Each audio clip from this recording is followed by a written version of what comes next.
Alright, so I'm Dillon Langley. My dad's one of the drivers here, right there, going with the beard. I'm 16. I was born in Atlanta, Georgia. I accepted Christ when I was like 5 or 6 after getting in trouble at a store. And I realized that I wanted something else in my life to change it. Like, I felt bad about what I did. I don't know, it was weird.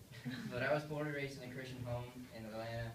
And then when I was 10 or 11, my dad, he lost his job, and a flood hit our house. And that was really devastating to me, and it kind of messed with my life afterwards. I would freak out whenever it would rain. Really bad. Like, I had post-traumatic stress disorder is what I felt like.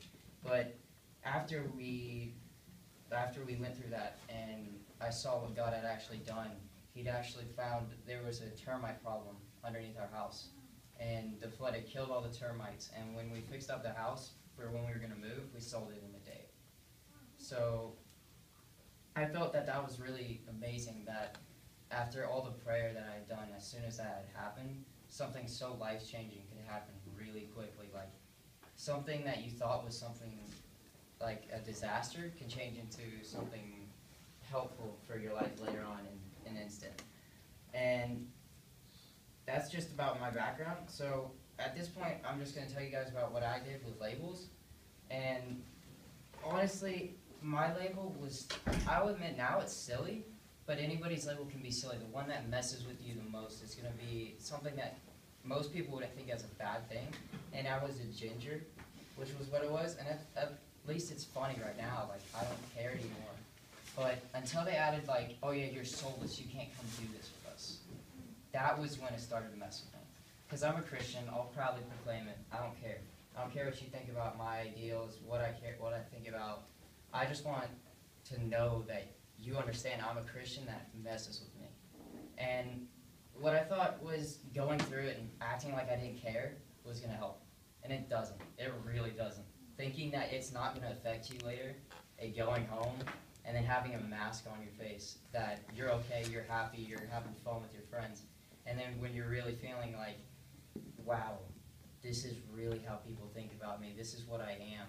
And even if it's not something that you want, or not that you want, but something that will mess with you right away, it'll pick at your barriers. It's not going to instantly be like, oh, well, all these people hate me now because of this. It's going to progress. It's not going to be like, yeah, there was one person that said it, but nobody else really cares.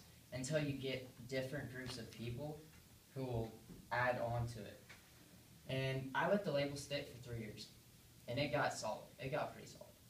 And it affected me a lot. I had a hyperactive, happy little mask, and I would get in trouble a lot. By 8th grade was when it was enough, honestly. Freshman year, I had already taken it off.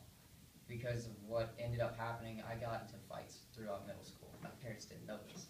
But I had gotten into fights thinking that would help. And when you go through a fight, it didn't help anything. I mean, yeah, that one person that you had yelled at isn't going to do anything. But think about everybody else is just picking away at your barriers. It's not going to help. So what I ended up doing was I finally broke down. I told my parents about what I was going through. And that really is the first step that everybody needs to take with their labels, is tell somebody. Because keeping it to yourself isn't going to help. I mean, you think that you can pull it off on your own until you realize how good it's stuck. Like, yeah, you'll go to home, you'll be like, oh, I don't care. You'll look in the mirror and you're going to see what they say. It's not, that's exactly something I've heard Casey say. She said it when she did her testimony. And when I ended up telling her, my mom showed me the video that gave Casey the idea for this whole series, like the label series.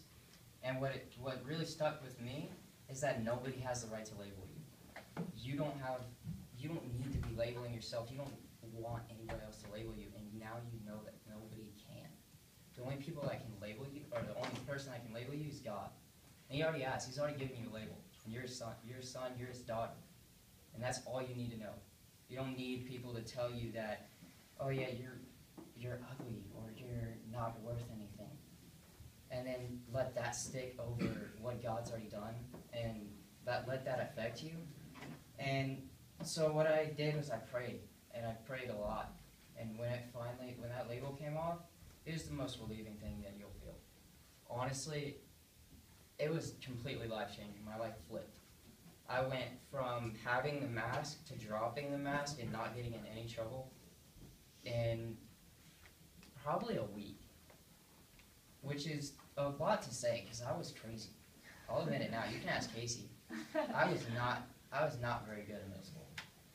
And one of the things that I felt was really important to me afterwards was I went and started to play football. And I mean, I don't look like I play football right now. I'll admit it, I don't look like it. I'm small. I don't care. I don't care what people say now. I mean, as soon as you go to those tryouts, oh yeah, look at this kid. He's too small to do it. He's not going to be able to make it through. And those people quit. So once I went through that, and I prayed through the whole thing. I didn't take it the way that I did when I was at school in middle school. I didn't just walk through it and think it was going to work. I stayed and I prayed. And afterwards, I prayed for the people that were labeling me, which is a big deal. Because before, I hated the people that said it about me. But we don't know what they're going through. The people that are labeling you, if you're saying something bad about them behind their back, you're putting a label on them. And that's exactly what you don't want. I mean, you don't know what they're going through. You don't know if, like, their family member might have just died and they're taking down on you. It's not their fault that they can't help themselves. They're not ready to deal with something like that. They're not able to ask for help. So they're throwing all that baggage, all that extra weight on something else, thinking that's going to make them feel better, when they're dealing with their own labels. They're dealing with their own stress. And when I realized that how bad it was, I went and I apologized to those people. I actually walked up to the people that had said it before, and I said, I'm sorry for what I've been saying about you behind your back. It's wrong. You don't need to forgive me, but I'm sorry. I mean, saying you're sorry, it might not seem like a big deal, but to them, like, inside, they're not going to show it. They're not going to show it out on the outside. And you should know that. You should realize that they're not going to be able to instantly change their ideals if you had said something bad, if you're the one putting labels on someone else.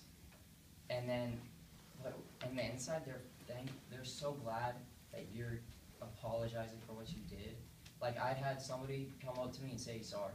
And I was so happy. But on the outside, I was like, whatever. And I wish it wouldn't have been like that. I wish I would have been nicer. I wish I would have been friends with them afterwards. But I wasn't. I wasn't able to let it go. And I wish I would have, looking back at it.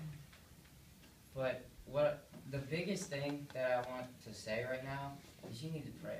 It's a big deal. Like, I'd always heard it before I went through this. I'd be like, oh yeah, pray. Yeah, that's going to help.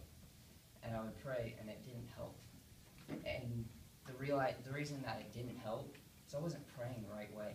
I wasn't asking God. I was telling him what I wanted.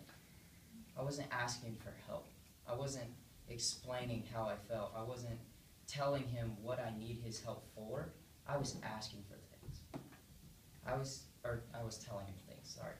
But, and I wish I would have prayed earlier. I wish I would have taken it off as soon as it got on. Because every day that you let that label stick, it gets, it'll get harder. It's like glue. It's like adding more. It's not going to get better from staying there. It's just going to get stuck worse. You're going to add extra labels on top of that. And you're not going to be able to deal with any kind of stress. You're going to break down. You're going to go through something that, what if you have like 3 projects due on the same day? You have a bunch of tests. You have exam week coming up. You waited till the last day. And you've got the labels. There's no way you're going to go through that column. There's no way. I mean, the only thing you can do is pray. The only thing you can really do is ask for help. And it works. It works so fast.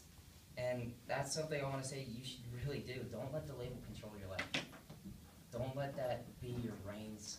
Don't let it make you its pet. You know? And I guess that's it. That's all I have to say. I mean, anybody in the room has labels. Everybody has them. I still have them.